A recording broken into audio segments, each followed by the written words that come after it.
This video is sponsored by Host Legend. Your business needs more than just a server, you need a partner.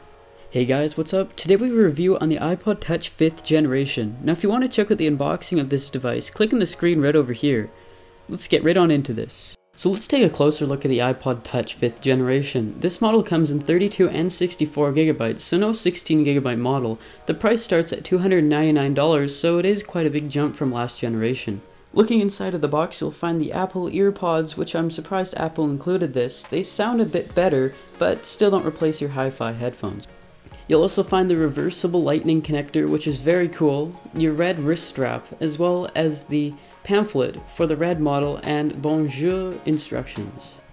So let's take a closer look at the iPod Touch. You can see it has an aluminum shell, opposed to the last generation chrome, which scratched really easily. It only weighs 88 grams, so it's very light. On the top of the device, you'll find a 5 megapixel camera, a flash, a microphone, as well as the Wi-Fi bar, which greatly improves your Wi-Fi signal.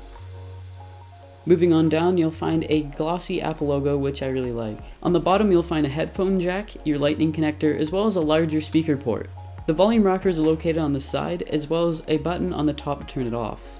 So here's the wrist strap. It works very well, and if your hand ever goes crazy, you know your iPod won't fall off. Let's go ahead and check out iOS 6, which comes preloaded on the iPod Touch. Now I have some opinions about iOS 6, and the first is that it looks no different than iOS 5, and iOS 3, and iOS 4, and iOS 2, and iOS 1.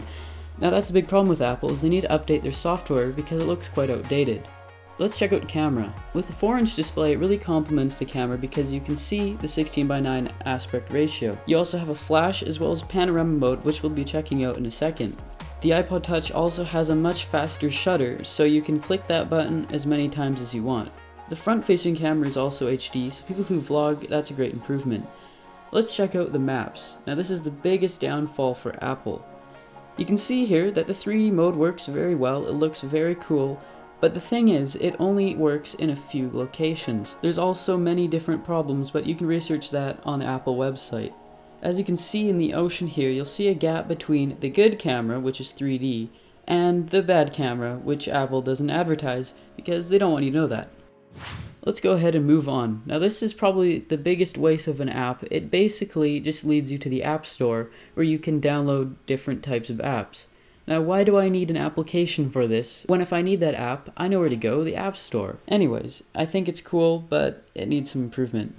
Lastly, let's check out Safari. Now Apple has put in a little tweak to this. If you're on any website, you can quickly jump to that website on a different Apple device. Surprisingly, the iPod Touch comes with Siri, which I'm extremely happy with, and it works very well. So that's about it with iOS 6. If you want to check out some camera tests, I'll leave a few links in the description below. Overall, I really like the iPod Touch, the feel, the look, but the operating system needs a bit of tweaking by Apple. Do I think it's worth $299? Well, I do, with all the improvements and the lanyard strap on the bottom, but Apple should have made a 16 gigabyte model because I will never fill up 32.